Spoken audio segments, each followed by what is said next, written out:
BBC Radio 2. 10 to the top. Let's welcome Martin Davis in Stockwell in London. Welcome, Martin. Hello, mate. Yeah, nice to have you with us. You've done all kinds of extreme activities in your time. Apparently, yeah. No, I'm the kind of guy that if you say, let's go parachuting, let's go abseiling off Table Mountain, let's go shark diving, I'll just go, all right then. Fair enough. Yeah. You once bumped into a very, very famous couple at a set of traffic lights. Yes, I was in New York around 77, and I was standing at traffic lights, and I looked round, and there was this small Japanese lady, and I looked at her, and I looked away, and then I looked back at this taller guy, and he looked at me, and he went, yeah, it's me. And it was John Lennon. It was John Lennon and Yoko Ono, and I was like, I'm really sorry. I didn't mean to stare or anything. He went, no, and he was really lovely, and we'd just seen Meatloaf playing baseball in Central Park, and how he really moved for a big man. He could really move around. And we didn't have cameras. It was, before mobile phones and stuff. And then he said, well, have a good time, lads. Bye. And he was gone. Hang on a minute. There's a couple of things to pick apart here. You went watching Meatloaf play baseball in Central Park. We were walking through Central Park, and I think a record company were having a game, right. And we were watching them, and we worked out it was Meatloaf playing.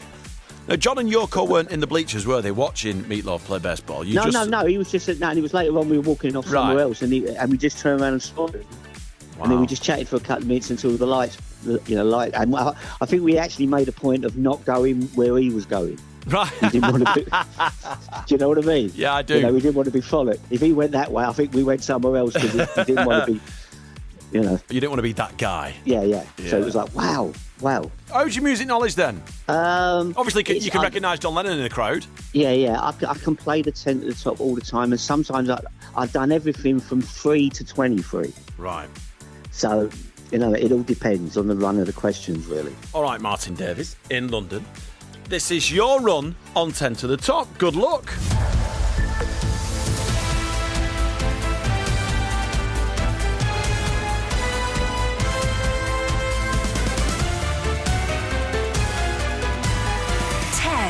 To the top on Radio 2. In 1980, Breathing, Babushka, Army Dreamers, and December Will Be Magic Again are consecutive hits for which iconic female musician?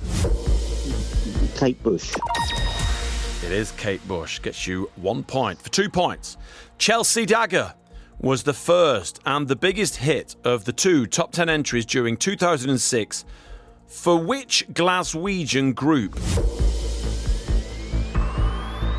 Franz Ferdinand. Oh, no! It was the Fratellis. Oh, I had that in my head. Yeah. That one. Yeah. Party anthem. Here's a top 10 new entry from exactly 30 years ago this week. I want you to just identify the singer, please. Suddenly I'm in too deep to ever get out. I gave you my heart and my soul to keep.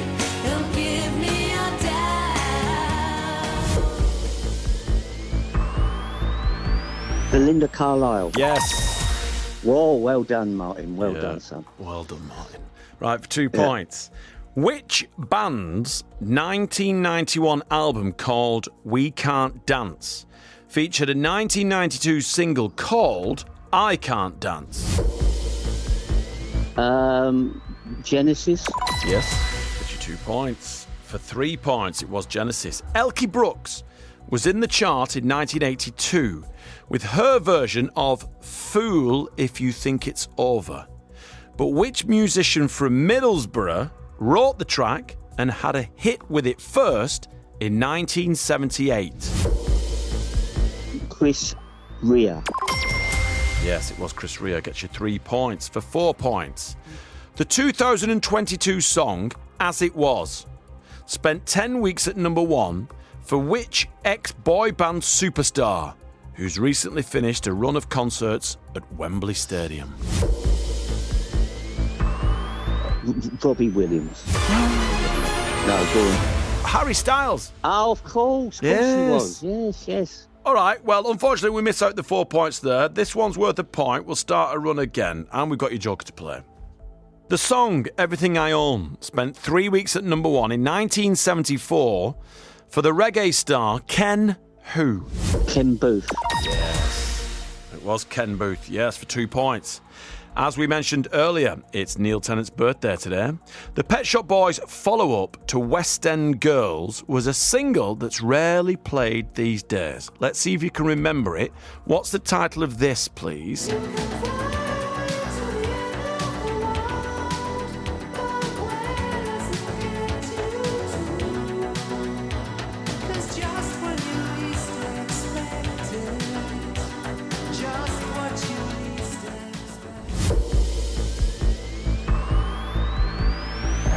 Rent. No, it was Love Comes Quickly. No. For a point. In what year did Olivia Newton-John first reach number 1 in America with the song Physical and have a hit at the same time with it here in the UK? 1978. 1981. Oh. This is your last one.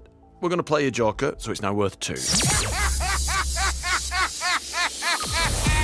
Complete the title of this top 10 tune by Sheryl Crow from 1998. It was called My Favourite What? My favourite love. It was My Favourite Mistake. You managed to score 8 points. Oh, God. It's not bad. All right. It's not bad, Martin. All right. It's not All bad. right. Yeah, it's all right. All right, you wait there. We'll see if it's enough to win the smart speaker. This is Kim Newcomb in Canvey Island in Essex. How are you, Kim? I'm very well, thank you. How are you? Yeah, we're very good. I hear you've got a dog that keeps you very busy. I have Ernie the Wonder Spaniel. Yes. What does Ernie like doing? He likes digging on the beach, paddling. He doesn't swim, but he does like a paddle. And at the moment, he likes sitting in front of a fan. Yeah, it's a bit warm. We're not isn't it? doing too much at the minute because it's just too hot. So. You went to college to study upholstery. I did, yeah. I don't know. I got it in my head. Someone put it in my head, and I went along for a trial day and really enjoyed it and decided to carry on and do a diploma. So have you used your upholstery skills before you became a police officer? No, I did upholstery. Started it in 2020. Oh, okay. Just before lockdown. It was just a random thing popped up, but I'd already been in the police for years by then. Right, So I'm with you. my plan was to do it in my retirement, but what I've learned is that if I'm chasing jobs, it takes all the joy out of doing the actual work. So I just do it as a hobby now. Nice. And what do you reupholster? How does it work for you? It's mainly chairs, footstools, that sort of thing, armchairs, footstools. I'm doing an armchair at the moment for my friend. Rip them down, see what needs replacing. You know, if the foam needs replacing or if the springs need sorting out and that sort of stuff. You can rip it right down to the sticks if you want to. And then just build it back up again in whatever fabric the customer wants. Excellent. Sounds great. I would imagine that in your studio you have the radio on, so what kind of music do you like? Whatever Radio 2 plays, obviously. Hey, it's the right answer. We have our winner today, Kim Yay! Newcomb in Woo! Canvey Island. Yeah. No, I do like the Foo Fighters. They're probably my favourite band. Went to see them at Anfield a couple of weeks back. And but I also listen to a lot of jazz and all kinds of things. I like Latin jazz and stuff. I don't suppose there's many questions on Latin jazz, but, you know. In 3 years, I don't think we've had one. No. Well, let's see how you do, Kim, because this is your run on 10 to the top. Good luck.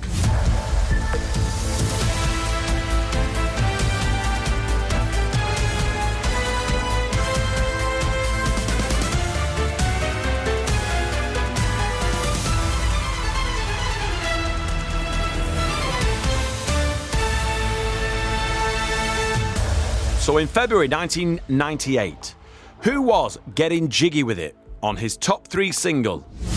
Will Smith. Yay. It is Will Smith. You get a point for 2. On their 1979 follow-up to YMCA, the Village People chanted, "They want you, they want you, they want you" as a new recruit.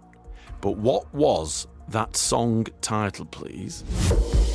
It was In the Navy. Yes, it was In the Navy. And obviously, we should say thoughts go to family and friends of Victor Willis, who passed away last week. So, for 3 points, flying straight into this week's top 5 in 1990, which iconic Manchester band performed this big tune?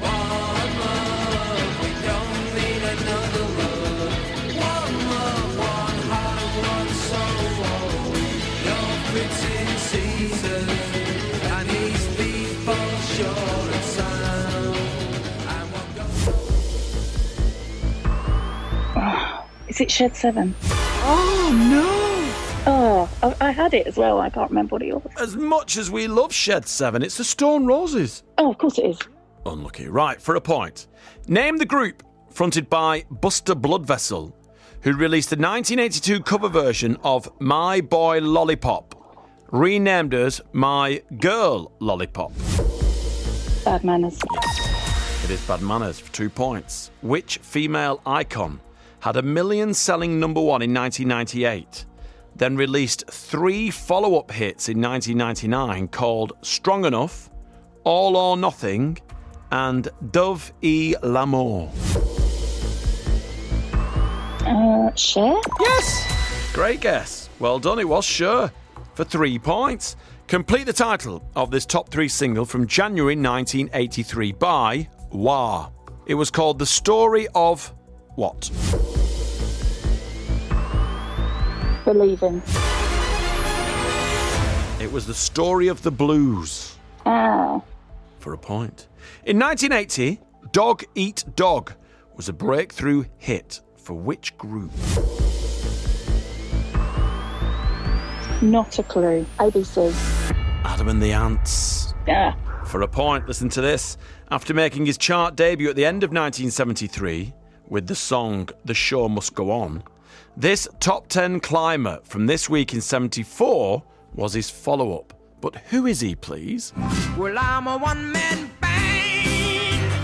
Nobody knows nor understands. Is there anybody out there wanna lend me a hand to my one-man band?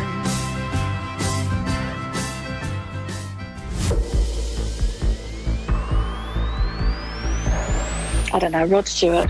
Oh, it was Leo Sayer. Oh. Yeah, the early days of Leo. For a point. What's My Name was the title of a huge collaboration between Rihanna and Drake, and it reached #1 in January of which year? 2021. 2011. Oh. Right then, this is your last question. It's worth 1 point, but we're playing your joker, so it's now worth 2, which means if you get this right, we'll go into a tie-break. In December 2001, the song How Wonderful You Are reached #2 on the chart for the musician Gordon who? Lightfoot? No, it was Gordon Haskell. You scored 6 points, Yay! which means you get the coffee mug, Kim, so it's not too bad. Oh, I'm thrilled. Martin, well done. Your 8 gets you the smart speaker. Oh, lordy lord. There you go. Well done. Well done, Martin. Thank you very much, Kim. Thank you very much to you both for playing. Remember, if you want to come and play, send us an email, 10 to the top at bbc.co.uk, or send us a WhatsApp, 08000 288 291, and start your message with the word Joker. 10 to the top on Radio 2. BBC Sounds. Music, radio, podcasts.